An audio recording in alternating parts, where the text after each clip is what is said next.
अच्छा, क्या तुमने कभी सोचा है कि तुम अपने बाप जैसे क्यों हो, और तुम्हारा बाप उसके बाप जैसे क्यों था, और उसका बाप भी उसके बाप जैसे ही रहा होगा? ऐसा क्यों यार? ऐसा इसलिए क्योंकि कुछ कॉमन चीज़ें हैं तुम्हारे बीच, तुम्हारे पप्पा के बीच, और उसके पप्पा के बीच, और उसके पप्पा के बीच। तुम जनरेशन टू जनरेशन कुछ कॉमन चीज़ें शेयर करते आ रहे हो, पास ऑन करते आ रहे हो, और यही चीज़ को कहते हैं हम हेरिडिटरी। बट देखो, हम पढ़ रहे हैं बायोलॉजी, स्पेशली ये चैप्टर जो है वो डील कर रहा है जेनेटिक्स को लेके। तो यहाँ में हम कैरेक्टरिस्टिक्स जैसे चीप वर्ड इस्तेमाल करेंगे ना तो बेइज्जती हो जाएगा। तो हम कैरेक्टरिस्टिक्स नहीं कहेंगे, हम कहेंगे ट्रेड्स। ट्रेड्स सेम ही चीज़ होता है, जो तुम्हारे अंदर में कॉमन कैरेक्टरिस्टिक्स होता है उसी को हम कहते हैं ट्रेड।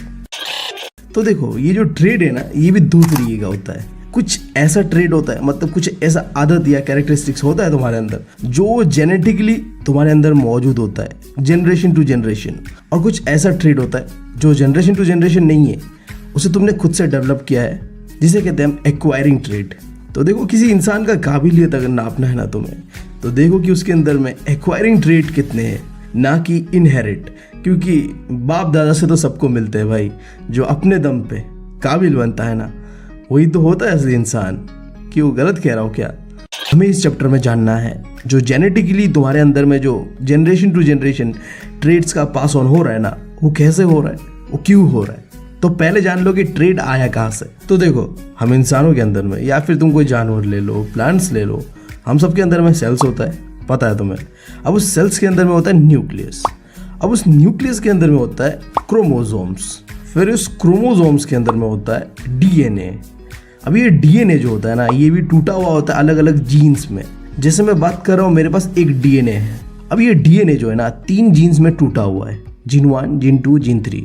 अब ये तीनों जीन्स ना अलग अलग ट्रेट के बारे में बात कर रहा होगा, मतलब अलग अलग कैरेक्टरिस्टिक्स दिखाएगा। मान लो पहला जीन है जो हाइट के बारे में बात करेगा, और दूसरा जीन है जो मेरे बॉडी के कलर के बारे में बात करेगा, और तीसरा जीन मेरे हेयर का पैटर्न कैसा रहेगा उसके बारे में बात करेगा।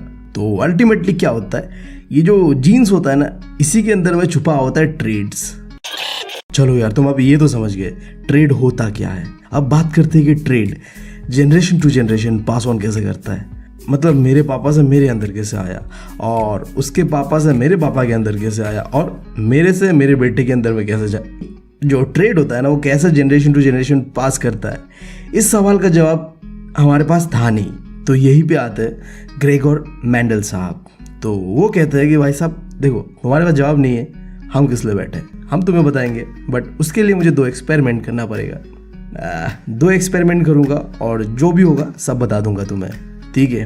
तो उनका एक्सपेरिमेंट होने देते हैं, तब तक हम जानते हैं कि ये ग्रेगर मेंडल कौन था, इनका क्या कंट्रीब्यूशन था इनहेरिटेंस ऑफ ट्रेड को लेके। मेंडल साहब को कहा जाता है कि ये है फादर ऑफ जेनेटिक्स। हाँ, ये जो जेनेटिक्स का स्टडी है ना, जो कि अभी हम पढ़ रहे हैं, उसका फादर कौन था? ये मेंडल साहब था, ठीक है। फिर इन्होंने किसके ऊपर काम किया है? इन्होंने इनहेरिटेंस ऑफ ट्रेड जो होता है कि कैसे एक जनरेशन से दूसरा जनरेशन कोई भी ट्रेड ट्रांसफ़र होगा ना, उसके ऊपर लॉज दिया। तो ये जो लॉज है उसने दिया एक्सपेरिमेंट करके। 2 एक्सपेरिमेंट किया था, और वो एक्सपेरिमेंट किया था किसके ऊपर पता है? पी। हाँ, अजीब सा प्लांट है, गेस करो क्या हो सकता है ये? अरे यार, मटर, कुछ भी, ग्रीन मटर। पनीर के साथ क्या सही लगता है नहीं खाने पे? यार अब वीडियो बनाओ या पनीर खाने चलो यार।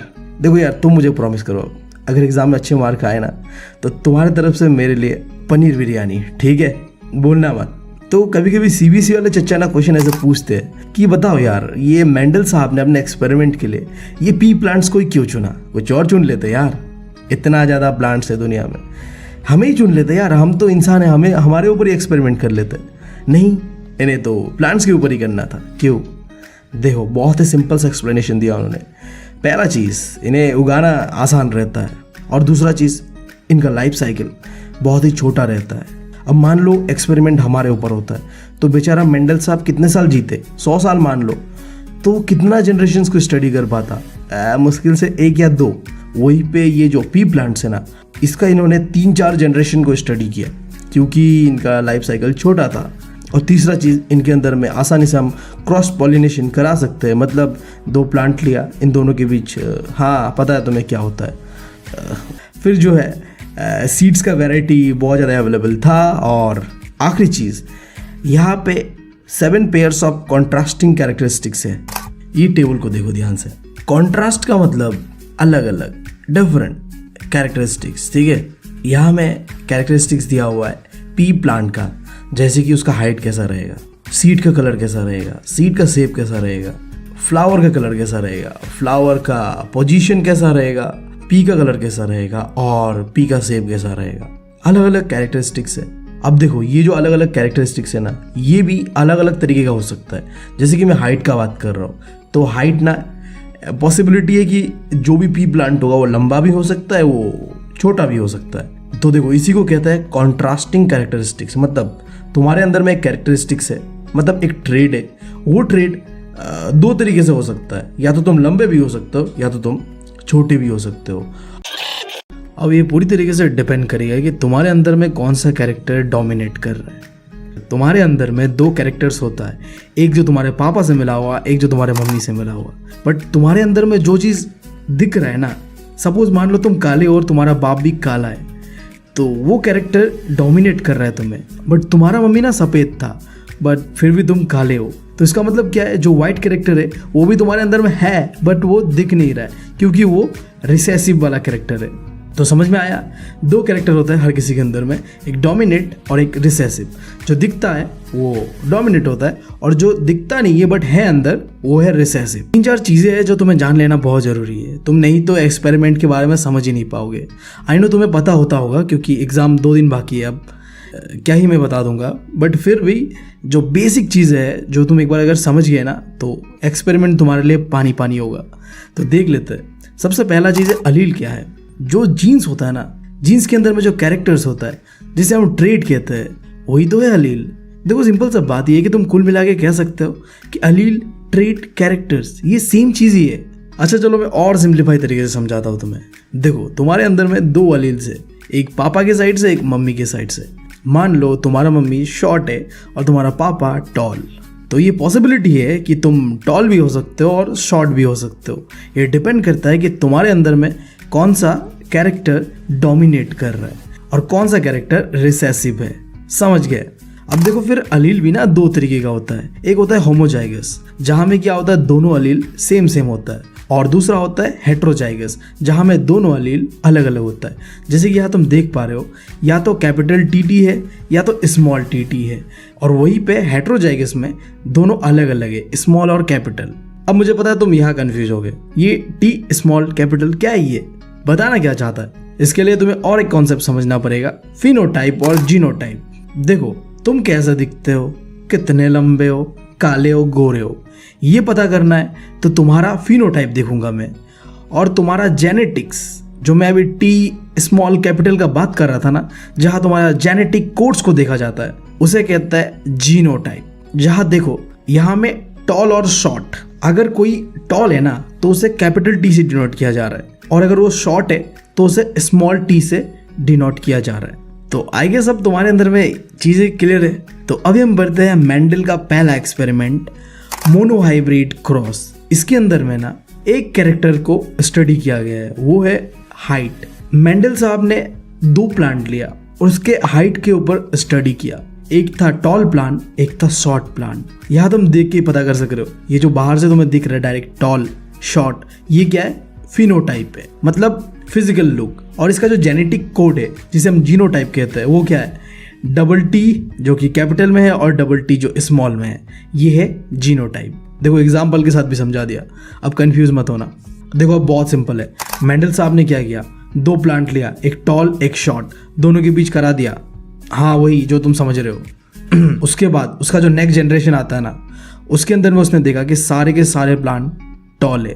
ऐसा क्यों पता है, क्योंकि जब उसका तुम जेनेटिक कोड को देखोगे ना, यानी कि जीनोटाइप को देखोगे, तो देखो सब में कैपिटल टी पाया जा रहा है। और यहाँ पे मुद्दा ये है कि जो कैपिटल टी है ना, वो क्या है, एक डोमिनेट कैरेक्टर है। तो मैंने क्या बताया था, अगर तुम्हारे पास डोमिनेट और रिसेसिव दोनों कैरेक्टर होगा तो तुम कैसे दिखोगे, जैसा डोमिनेट दिखता है। तो यहाँ में डोमिनेट कौन कर रहा है, टॉल, तो इसलिए सारे के सारे टॉल है। अब पहला जनरेशन को स्टडी करके ये समझ में आ गया कि अच्छा जो डोमिनेट कर रहा है वही फर्स्ट जनरेशन पे दिखेगा। अब इन्होंने इस चीज़ को रोका नहीं, अब सेकेंड जनरेशन का स्टडी करना शुरू किया।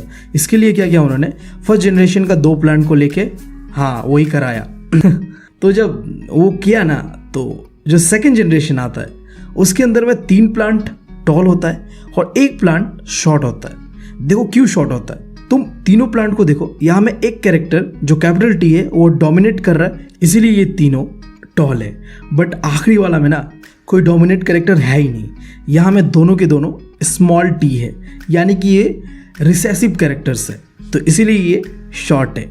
तो यही है मेंडल का पहला एक्सपेरिमेंट, जहाँ में जो पेरेंट्स से जो फर्स्ट जनरेशन बनता है उसके अंदर में सारे के सारे कैरेक्टर डोमिनेट वाले होते हैं, इसलिए वहाँ सबके सब टॉल होते हैं। और वहीं पे सेकंड जनरेशन पे थोड़ा वेरिएशन देखने मिलता है, क्योंकि वहाँ में कुछ एक ऐसा ब्लंट होगा जहाँ में डोमिनेट नहीं कर रहा होगा कोई कैरेक्टर, तो वहाँ पे वेरिएशन होगा, यानी कि शॉर्ट एंड टॉल का कॉम्बिनेशन होगा।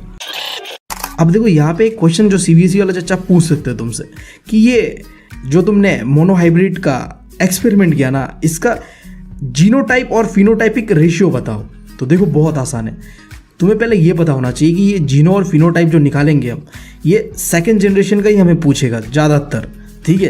तो तुम्हें पता है कि सेकंड जनरेशन में 4 प्लांट होता है, 3 टॉल 1 शॉर्ट, तो जो इसका फिनोटाइपिक रेशियो होगा वो होगा 3:1। 3 टॉल है और 1 शॉर्ट है, समझ गए कैसे हुआ। फिर जो इसका जीनोटाइप है वो होगा 1:1, यानी कि एक ऐसा प्लांट होगा जिसके अंदर में दोनों ही कैपिटल है, और 2 ऐसा प्लांट है जहाँ में मिक्स है, कैपिटल टी भी है स्मॉल टी भी है, फिर एक जिसके अंदर में 2 स्मॉल टी है, तो इसलिए 1:1। देखो यहाँ पे दिया भी हुआ है, तुम अगर कंफ्यूज हो तो देख सकते हो। तो अब इसके बाद मेंडल का दूसरा एक्सपेरिमेंट डाइहाइब्रिड, इसके अंदर में 2 कैरेक्टर्स को स्टडी किया गया था, पहला सीड का कलर और दूसरा सीड का शेप। कलर के अंदर में 2 कलर, ग्रीन और येलो। यहाँ में देखो याद रखने वाला बात यह है कि येलो कैरेक्टर जो डोमिनेट कर रहा होगा और ग्रीन कैरेक्टर रिसेसिव में होगा, और जो रिसेसिव होता है उसे हम स्मॉल लेटर से देते हैं, ये तो पता ही है तुम्हें। और सीड का बात करें तो वहाँ होगा रिंकल और राउंड। तो यहाँ में भी जो याद करने वाला बात है कि राउंड शेप डोमिनेट करेगा और रिंकल शेप रिसेसिव होगा। तो चलो अब ये एक्सपेरिमेंट करने के लिए भी हम कार्यक्रम करते हैं जो हमने फर्स्ट एक्सपेरिमेंट में किया था, यानी कि इन दोनों के बीच हम वो करवाएंगे यार, समझ जाओ। तो तुम्हारे पास यहाँ 2 सीड्स है, एक है जो कि राउंड तो है बट वो ग्रीन है, यानी कि एक कैरेक्टर डोमिनेट वाला है और एक रिसेसिव वाला है, और दूसरा सीड जो देखने में रिंकल है और कलर जो है येलो है, यहाँ में भी एक कैरेक्टर डोमिनेट है और एक कैरेक्टर रिसेसिव है। तो कार्यक्रम करवाने के लिए क्या चाहिए, गेमेट यानी स्पर्म। तो दोनों ही कैरेक्टर से एक एक स्पर्म आएगा, जैसे फर्स्ट वाले से आएगा कैपिटल आर और स्मॉल वाई, और सेकेंड वाले से आएगा स्मॉल आर और कैपिटल वाई, और इन दोनों को मिलके होगा फर्स्ट जनरेशन। अब फर्स्ट जनरेशन देखने में होगा कैसा, येलो और राउंड। तुम पूछोगे क्यों, जबकि इसका जो पेरेंट्स था वो तो दोनों था ना, राउंड भी था, रिंकल भी था, येलो भी था, ग्रीन भी था। ऐसा क्यों, देखो ऐसा इसलिए मैंने बताया फर्स्ट जनरेशन पे हमेशा ही जो डोमिनेट है वही रहेगा। तो डोमिनेट कौन सा कर रहा है, राउंड डोमिनेट करता है, और कलर में कौन सा डोमिनेट करता है, येलो डोमिनेट करता है, तो इसके वजह से ये राउंड है और येलो है। अब पहला जनरेशन तो हमें मिल चुका था, बट इससे हमारे मेंडल साहब को सुकून तो नहीं मिलेगा, उन्हें तो बायोलॉजी का फुल मजा लेना है। जनरेशन भी निकालते हैं, ये जो फर्स्ट जनरेशन है उन दोनों के बीच करवा के। सही है मेंडल साहब, बहुत अच्छा। तो यहाँ पे हमने लिया 2 सीड फर्स्ट जनरेशन वाले। अब जब इन दोनों के बीच हम करवाएंगे ना, तो यहाँ पे दोनों सीड के बीच इस सीड का 4 पॉसिबिलिटीज बन सकता है और इस सीड का भी 4 पॉसिबिलिटीज बन सकता है। ये मैं क्या बता रहा हूँ, पॉसिबिलिटीज क्या है ये, देखो तुम्हें पता है यहाँ पे एक सीड के अंदर में 2 कैरेक्टर्स है, एक शेप वाला एक कलर वाला।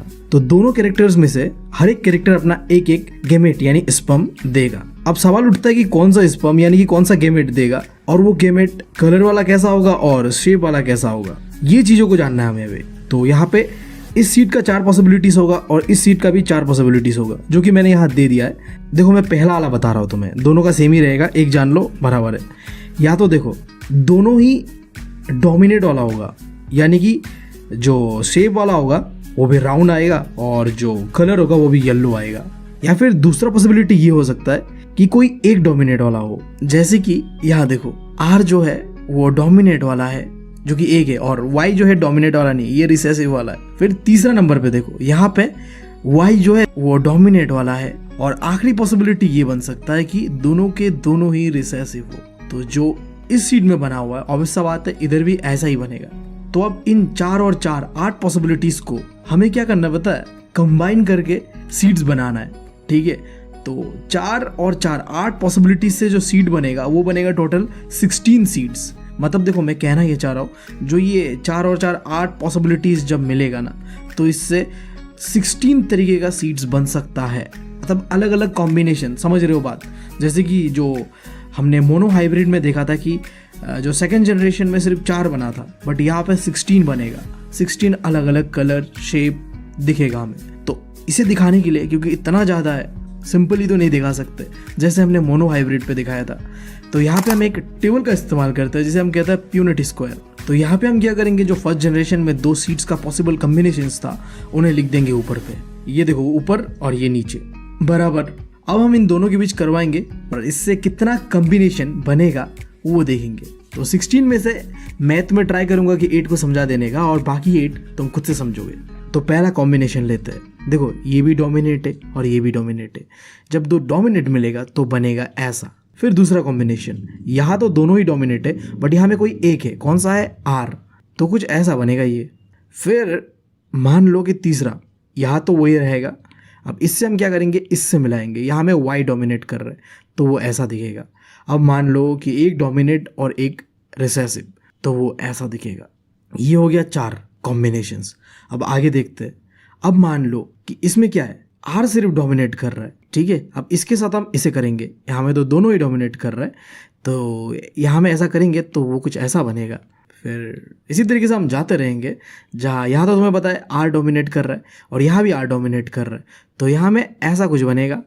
फिर वही चीज़, हाँ यहाँ तो R ही डोमिनेट कर रहा है और यहाँ पे Y डोमिनेट कर रहा है, तो यहाँ कुछ ये दिखने में सीट को ऐसा होगा अगर ये दोनों मिलते हैं।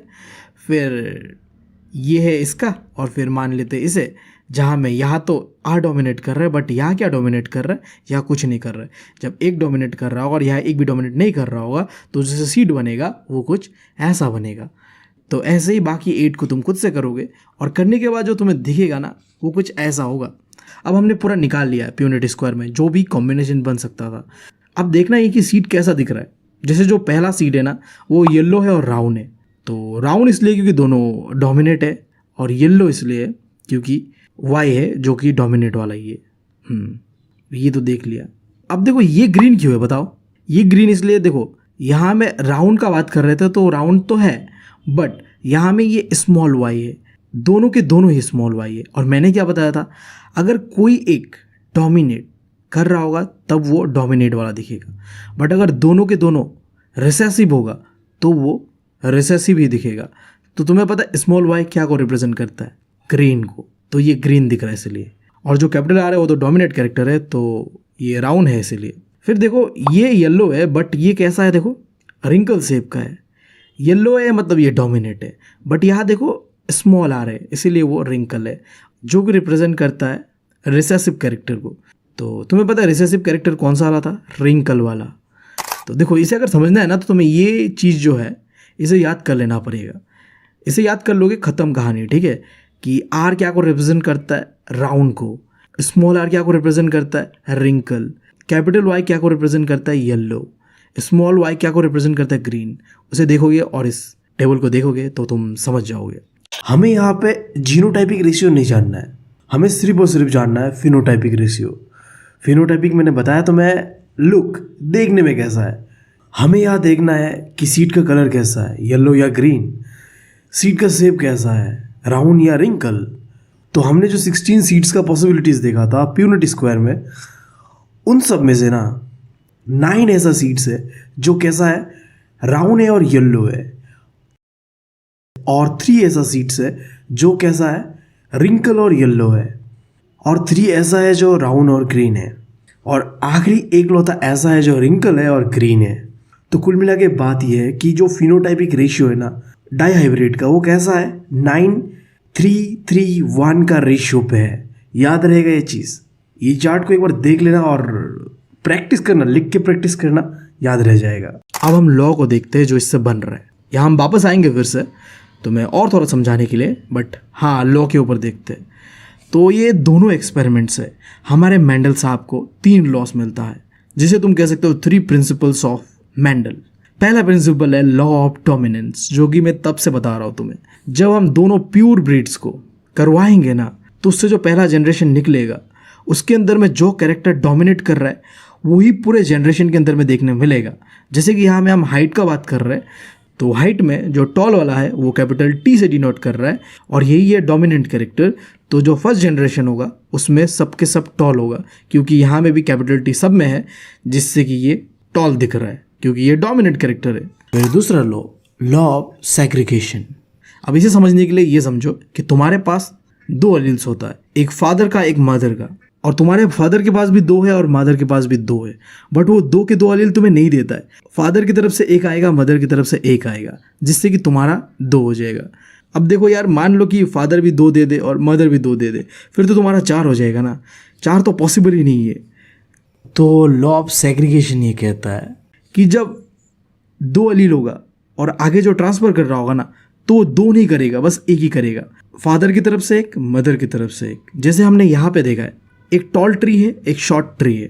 तो जो तुम बने हो ना, मान लो तुम एक ट्री हो, तो तुम्हें इधर से आएगा टॉल और इधर से आएगा एक शॉर्ट। देख रहे हो, एक शॉर्ट एक टॉल, और इसका कम्बिनेशन होगा तुम, जहाँ में तुम्हारे पास टॉल और शॉर्ट दोनों होगा, बट क्योंकि यहाँ में टॉल डोमिनेट है तो तुम कैसा दिखोगे, डोमिनेट वाला।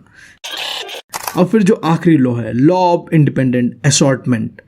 अब देखो ये लॉ कहाँ से मिला मेंडल साहब को पता है?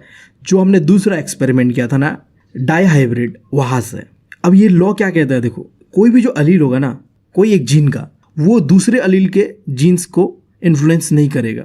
देखो ये कहना ये चाह रहा है कि देखो ये एक सीड है और ये भी एक सीड है, इन दोनों सीड्स में 2 कैरेक्टर्स है, राइट? एक तो ये राउंड वाला कैरेक्टर और ये कलर वाला कैरेक्टर।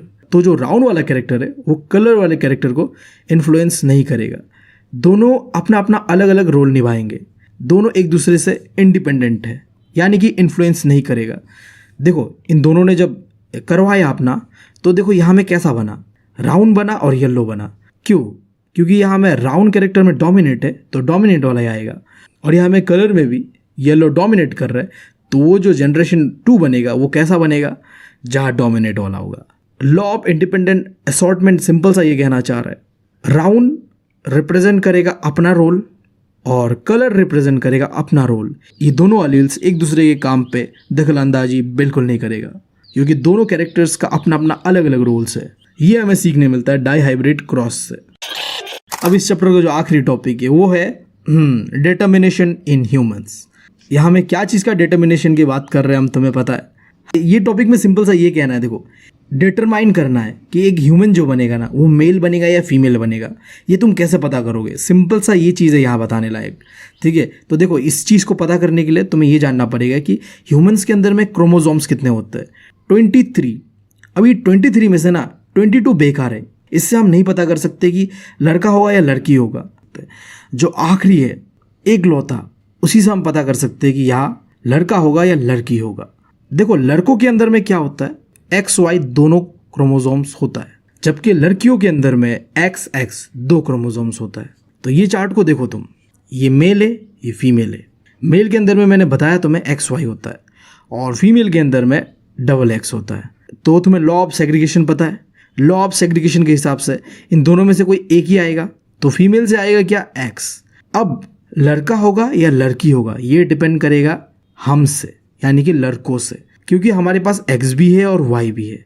तो अगर मान लो मैंने दिया Y, तो अगर Y दिया ना मैंने, तो वो लड़का पैदा होगा, और वहीं पे अगर मैंने X दिया तो वो लड़की पैदा होगा।